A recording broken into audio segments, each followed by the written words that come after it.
¿Qué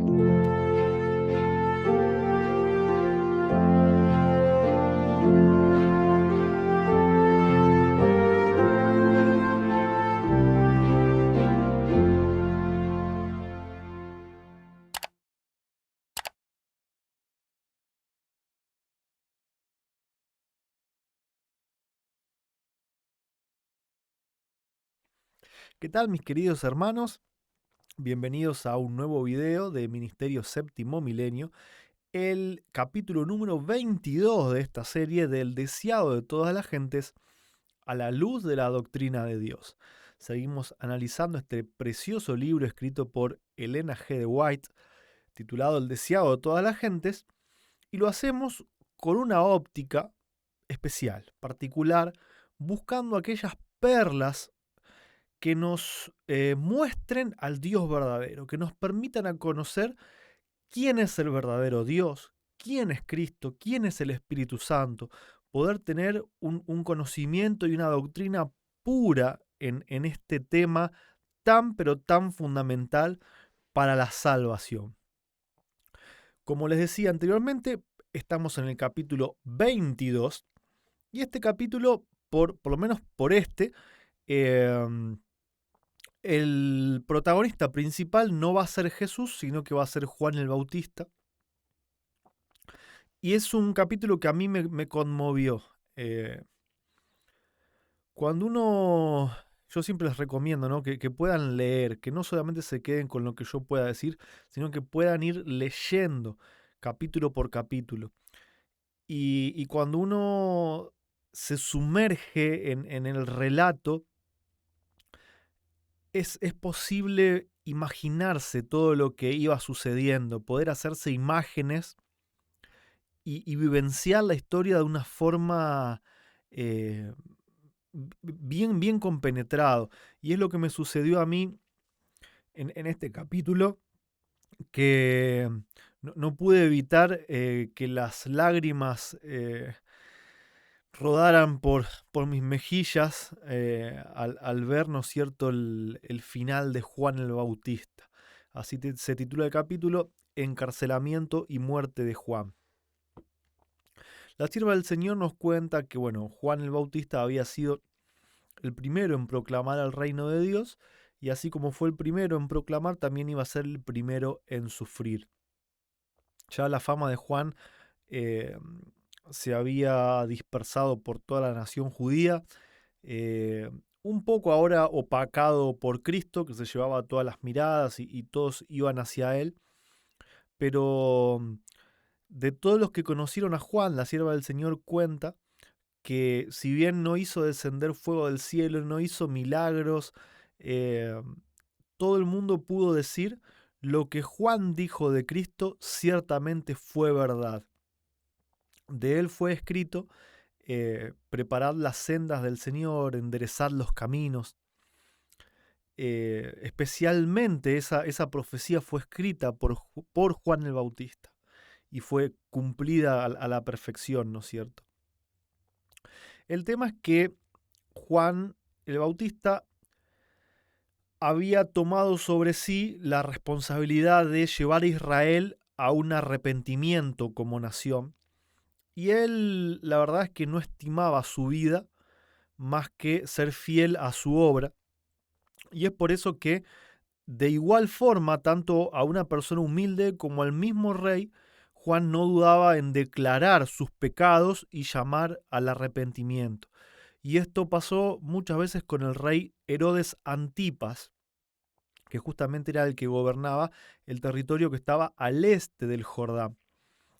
Y la sierva de Dios nos cuenta que las palabras de Juan no pasaban desapercibidas para el rey Herodes, lo había escuchado muchas veces, había escuchado sus consejos, sus llamamientos, y por más que era un tiro al aire, como decimos acá en Argentina, Herodes de verdad creía que Juan era un siervo de Dios, creía que era un profeta. Pero bueno, como todo rey orgulloso por tener el poder, la mayoría del tiempo no siguió esos consejos o el camino declarado por Juan, pero las palabras de Juan siempre pesaban en su conciencia, especialmente con un hecho que era que se había apropiado de la mujer de su hermano, o sea, era una unión ilícita.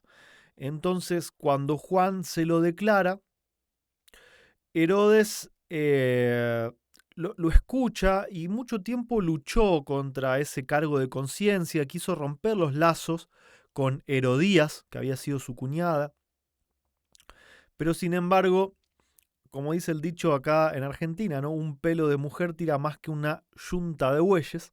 Se ve que con su seducción siempre lograba convencerlo, seguían juntos, pero Herodías había jurado venganza. Te metiste conmigo, me estás denunciando esto que estamos haciendo, yo me voy a vengar, dijo Herodías, y no descansó hasta que se salió con la suya.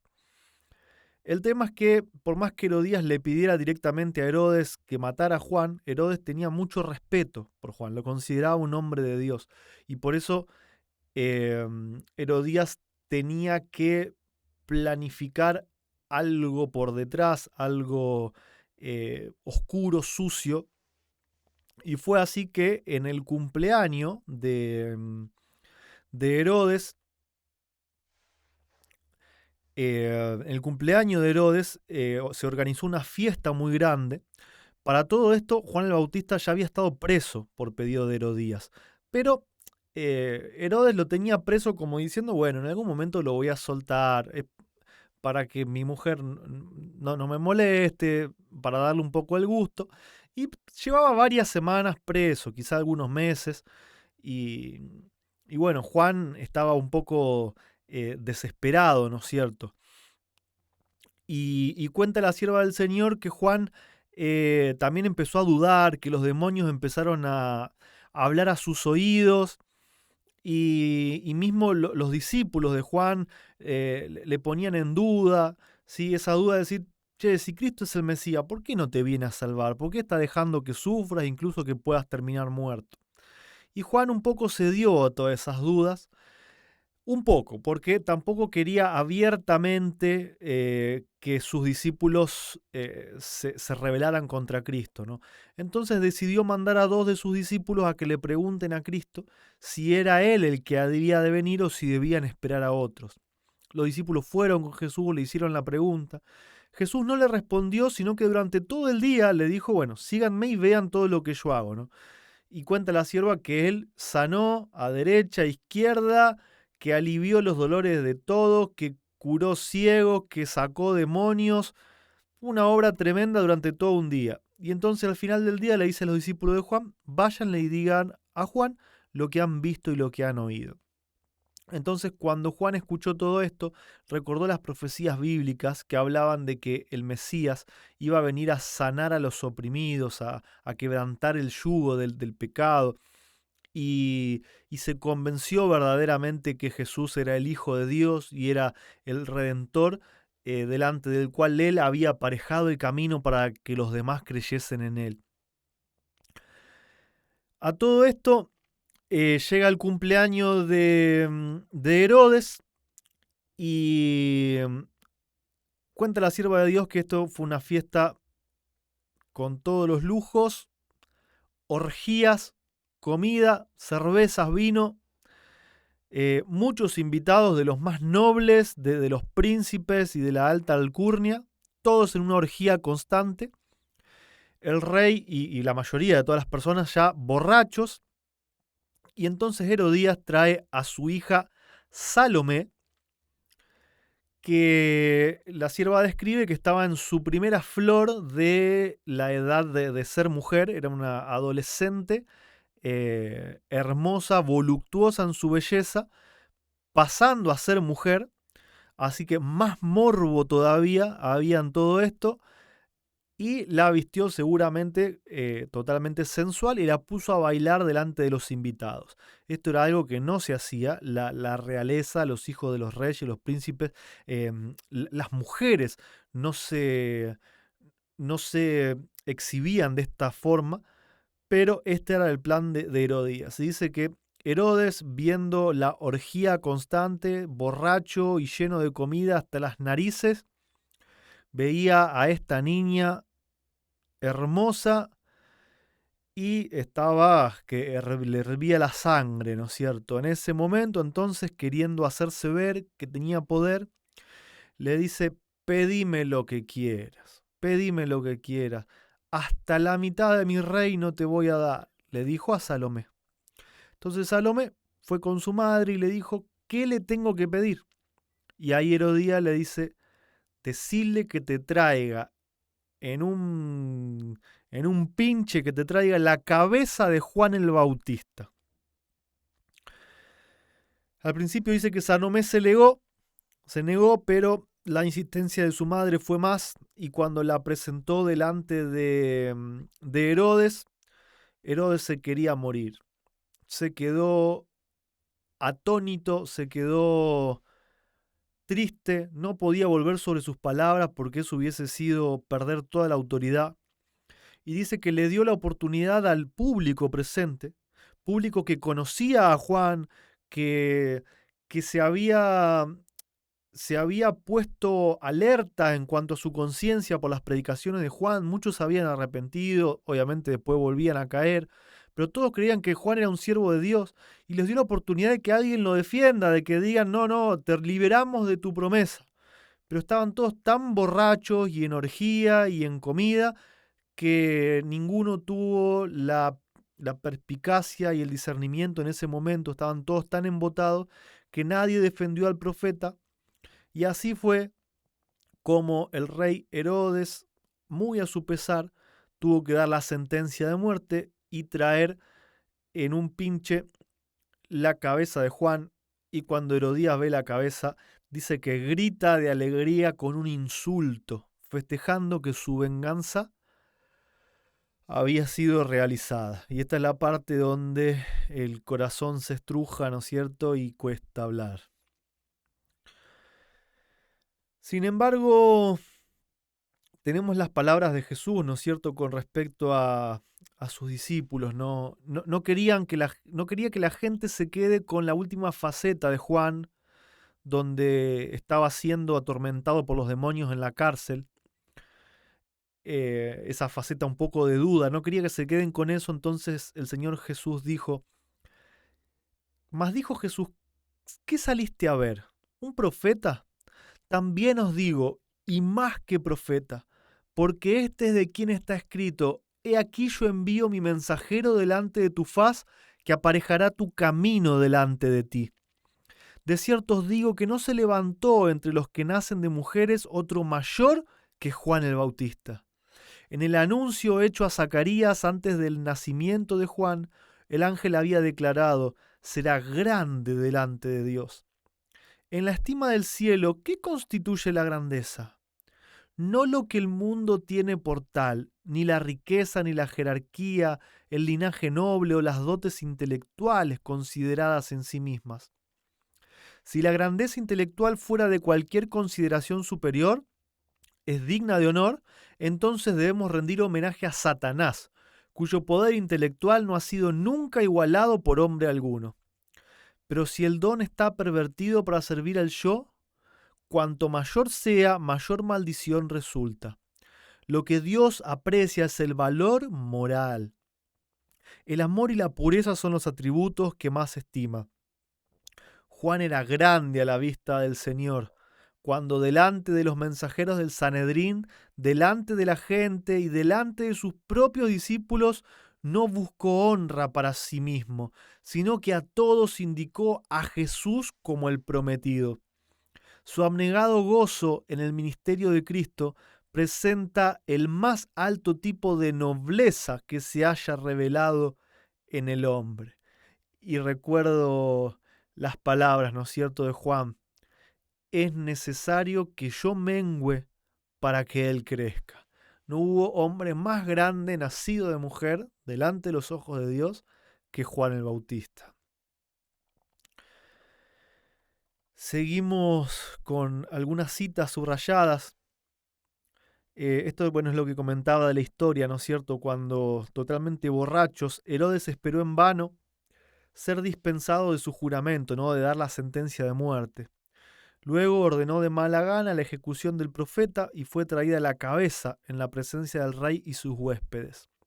Sellados para siempre estaban aquellos labios que habían amonestado fielmente a Herodes a que se apartase de su vida de pecado. Nunca más se oiría esa voz llamando a los hombres al arrepentimiento. La orgía de una noche había costado la vida de uno de los mayores profetas. Por el pecado de un hombre, ¿no es cierto? Por ceder a las tentaciones de una mujer, del vino, de la comida. Así se fue la vida del mayor hombre que delante de los ojos de Dios haya vivido en esta tierra. La cabeza de Juan fue llevada a Herodías, quien la recibió con feroz satisfacción. Se regocijaba en su venganza y se lisonjeaba de que la conciencia de Herodes ya no le perturbaría. Qué equivocada que iba a estar, ¿no es cierto? Pero su pecado no le dio felicidad. Su nombre se hizo notorio y aborrecido, mientras que Herodes estuvo más atormentado por el remordimiento que antes por las amonestaciones del profeta. La influencia de las enseñanzas de Juan no se hundió en silencio, había de extenderse a toda generación hasta el fin de los tiempos. Y acá la sierva del Señor relata que fue una tortura la vida de Herodes. En todo lo que hacía se acordaba de su sentencia de muerte a Juan el Bautista.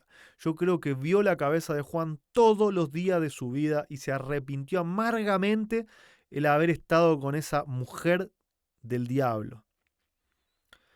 Dice que Herodes confiaba en Juan de forma inconmovible y ahora recordaba su vida de abnegación, súplicas fervientes y solemnes, su sano criterio en los consejos, y luego en cómo había hallado la muerte.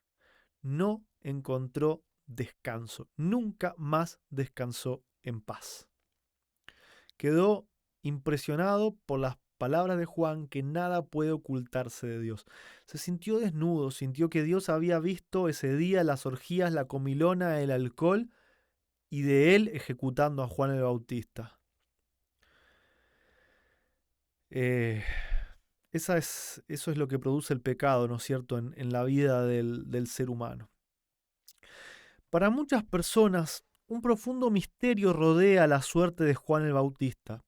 Se preguntan por qué se le debía dejar languidecer y morir en la cárcel. Nuestra visión humana no puede penetrar el misterio de esta sombría providencia, pero esta no puede conmover nuestra confianza en Dios, cuando recordamos que Juan no era sino partícipe de los sufrimientos de Cristo. Y este mensaje es para nosotros, hermanos. Prestemos atención. Todos los que sigan a Cristo llevarán la corona del sacrificio. Serán, por cierto, mal comprendidos por los hombres egoístas y blanco de los feroces asaltos de Satanás. El reino de Satanás, se estableció para destruir ese principio de abnegación y peleará contra él donde quiera que se manifieste. Cualquiera de nosotros que querramos seguir a Cristo, vamos a probar de esa copa, ¿no?, de persecución, de muerte. Así que eso está avisado, que nadie espere vivir en tranquilidad y pensando que Dios le va a salvar de todos los problemas y de las pruebas, una vida color de rosas. No es eso lo que se prometió. Pero sin embargo vamos a ver más adelante por qué debemos pasar por esto, ¿no? Aunque ninguna liberación milagrosa fue concedida a Juan, no fue abandonado. Siempre tuvo la compañía de los ángeles celestiales que le hacían comprender las profecías concernientes a Cristo y las preciosas promesas de la Escritura. Estas eran su sostén, como iban a ser el sostén del pueblo de Dios a través de los siglos venideros. A Juan el Bautista, como a aquellos que vinieron después de él, se les aseguró: he aquí yo estoy con vosotros todos los días hasta el fin del mundo. Difícilmente alguien pueda pasar por las pruebas de esta vida si no cree que literalmente Jesús está con nosotros todos los días hasta el fin del mundo. Nadie va a poder pasar por esas pruebas si no reconoce a Cristo divino andando entre nosotros. Dios no conduce nunca a sus hijos de otra manera que la que ellos elegirían si pudiesen ver el fin desde el principio y discernir la gloria del propósito que están cumpliendo como colaboradores suyos. Ni Enoc, que fue trasladado al cielo, ni Elías, que ascendió en un carro de fuego, fueron mayores o más honrados que Juan el Bautista, que pereció solo en una mazmorra. A nosotros, nos es concedido por Cristo, no solo que creamos en Él, sino también que padezcamos por Él. De todos los dones que el cielo puede conceder a los hombres, escuchen esto porque es tremendo. De todos los dones que el cielo puede conceder a los hombres, la comunión con Cristo en sus sufrimientos es el más grave cometido y el más alto honor. Aquellos que mueren por Cristo, que sufren por Cristo y que mueren por Cristo, son considerados como las personas de más alto honor en todo el universo. Y es por eso que a Juan no se le salvó de la cárcel y de la muerte. Se le dio el honor más alto que se le puede dar a cualquier ser humano: participar de lo mismo que participó Cristo. Yo les aseguro, hermanos, que todo esto no es en vano. No va a ser en vano para Juan, quien a partir de su muerte quedó alejado de las garras de Satanás y de las tentaciones y encontró la salvación. Juan simplemente duerme, esperando en aquel día de la resurrección para que cuando abra sus ojos pueda disfrutar de todo el honor que le van a dar el Padre, el Hijo y todos los seres del universo. Todos le vamos a dar el más alto honor a Juan el Bautista.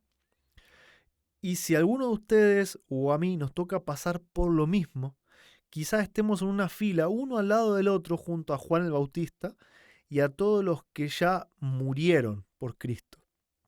Recuerdo también a los reformadores, como muchos de ellos fueron muertos.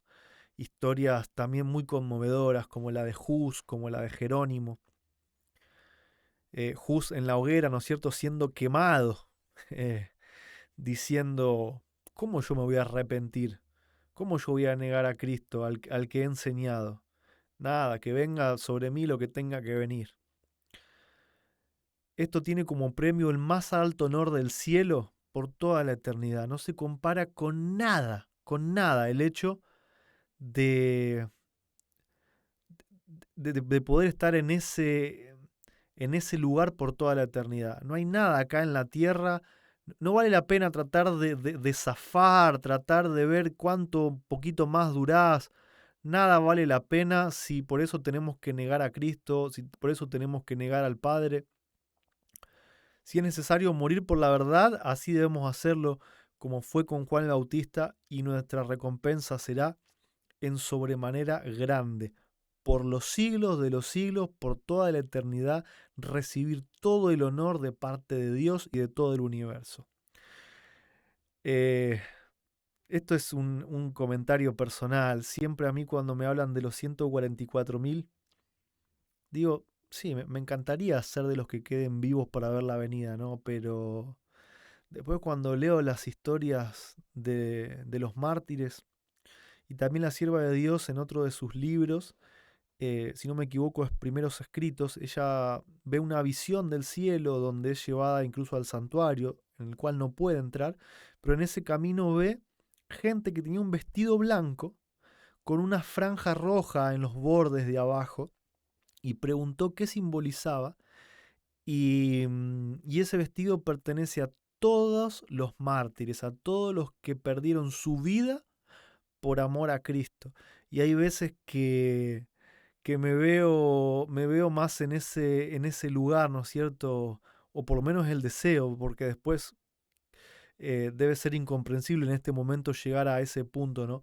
Pero bueno, depende de nosotros prepararnos, que Cristo pueda vivir en nosotros mediante su vida divina, para que en los peores momentos que nos toquen vivir podamos ser fieles, podamos sostenernos, así como Juan el Bautista, y que nos toque lo que nos toque, que tengamos que pasar en esta tierra, que sea todo para gloria de Dios, que podamos mantenernos firmes a Él para alcanzar la vida eterna.